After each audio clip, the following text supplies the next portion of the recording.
Kwa hiyo niwashukuru sana wote kwa ushirikiano, teamwork, utendaji mkubwa wa kazi. Ni timu ya aina yake ya kitofauti, na wakiamua kushirikiana katika kufanya jambo na kulifanikisha linafanikiwa.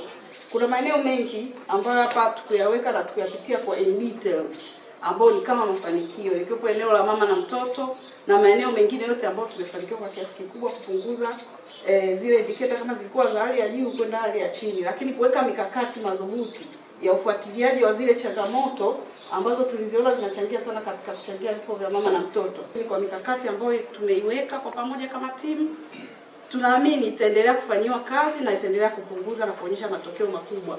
Yale yote ambayo tumeanzisha natamani nione yanaendelea, kwa sababu tuliyakuta walianzisha wengine, tukaendelea kuyaongezea na amekuja daktari mpya. Naamini mtampa ushirikiano wa hali ya juu afanye hizo kazi pamoja na changamoto zote ambazo zipo katika mkoa wa Mwanza kuendelea kuzipunguza.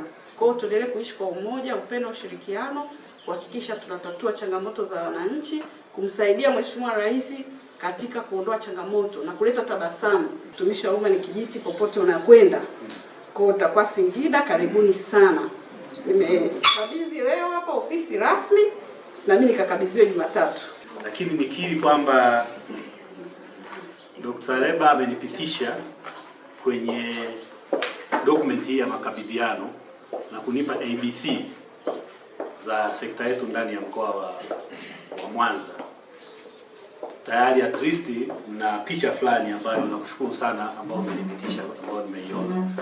Kikubwa zaidi mimi niwaambie, nimekuja tufanye kazi. Sijaja kutengua torati. Nimekuja kuendeleza pale ambapo mmefikia.